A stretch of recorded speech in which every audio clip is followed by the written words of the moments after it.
स्वागत आहे सर्वांचे पुन्हा एकदा माझ्या एका नवीन व्हिडिओमध्ये। सर्वांना श्री स्वामी समर्थ। तर आज मी आपल्या देवघरामध्ये ज्या तांब्याच्या किंवा पितळेच्या मूर्ती असतात, तसे तांब्याची भांडे असतात, ते कशा पद्धतीने क्लीन करते, कुठल्याही प्रकारची साबण किंवा पितांबरी न वापरता अगदी घरगुती साहित्यामध्ये, मोजक्या साहित्यामध्ये कसे क्लीन करते ते तुमच्यासोबत शेअर करणार आहे।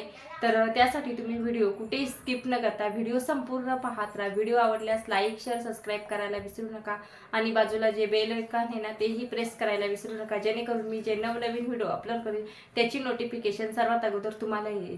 आणि कमेंटमध्येही सांगायला विसरू नका। तर चला मग आता आपण व्हिडिओला सुरुवात करूया। सर्व देवांच्या मूर्ती, तांबे पितळेचे भांडे वगैरे ते मी काढून घेतले आहेत आणि देव धुण्यासाठी गमेल्यामध्ये स्वच्छ असं पाणी घेतलं आहे। तसेच आता आपल्याला देव घासण्यासाठी लागणार आहे मीठ आणि लिंबू, दही, हळद। तसेच तुमच्या घरी जर बेसन वगैरे असेल तर तुम्ही बेसन पण घेऊ शकता। मी बेसन पण घेत असते। तर आता माझ्या घरी बेसन वगैरे संपलं आहे, तर आज मी यानेच मस्त असे देव स्वच्छ घासणार आहे आणि याने पण खूप छान असे देव वगैरे निघत असतात। आणि इथे हळद पण लागणार आहे आपल्याला। तर पहिल्यांदा आपल्याला याची सर्व पेस्ट बनवून घ्यायची आहे। तर दही आपल्याला जेवढा लागेल तेवढाच घ्यायचा आहे। तर इथे मी 2 चमचे दही घेतला आहे आणि त्याच्यामध्ये मीठ टाकलं आहे। त्याच्यानंतर मग मी हळद टाकणार आहे। नंतर मग लिंबू पिळून, म्हणजे लिंबाचा रस पण तुम्ही घेऊ शकता। तर इथे मी लिंबू घेतला आहे आणि त्याची जी साल आहे ना त्याने देव मस्त असे घासणार आहे। तर पहिल्यांदा ही मस्त अशी पेस्ट वगैरे मी बनवून घेते।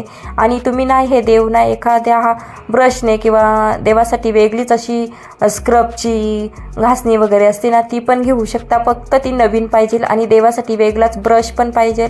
तर माझ्या घरी पण होता ब्रश, आता काही मला भेटला नाही, तर आता मी नवीन घेऊन येईल तेव्हा मस्त ब्रशने वगैरे घासीलच। पण आता मी हातानेच मस्त अशी, हाताने पण छान असे घासतात, देव निघतात छान।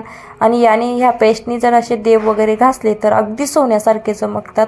तुम्हाला दिसतच असेल आधी माझे देव कसे होते आणि आता मी घासत आहे, घासल्यावर तुम्हाला दाखवेलच किती छान आणि किती मस्त असे अगदी सोन्यासारखे चमकतात। आणि हे आता मी इथे हे देव घासून घेत आहे। तर जी लिंबाची साल वगैरे होती ना त्याने मस्त असे देवांना घासून घ्यायचा, ती पेस्ट वगैरे घ्यायची ना।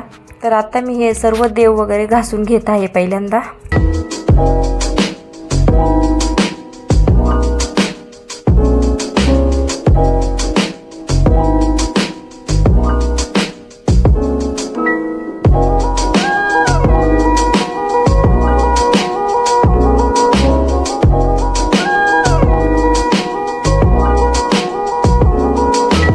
सर्व देव वगैरे घासून झाले आहेत। आता मी मस्त स्वच्छ धुवून घेत आहे, तुम्हाला दाखवतेच स्वच्छ धुतल्यावर कसे निघालेत कसे नाही ते। तर बघा किती छान आणि किती क्लीन असे मस्त माझे देव वगैरे मी धुवून घेत आहे आणि मस्त निघाले आहेत, अगदी सोन्यासारखे चमकत आहेत। तुम्हाला दाखवतेच, इथे बघू शकता विठ्ठल रुक्माईची मूर्ती खूप अशी काळी झाली होती, त्याच्यावरनं खूप असे काळे डाग वगैरे होते। तर आता हे सर्व देव मी स्वच्छ धुवून घेत आहे पहिल्यांदा। तर बघा इथे गणपतीची मूर्ती किती छान आणि किती क्लीन पण निघाली आहे। पाठीमागून पण दाखवते तुम्हाला बघा।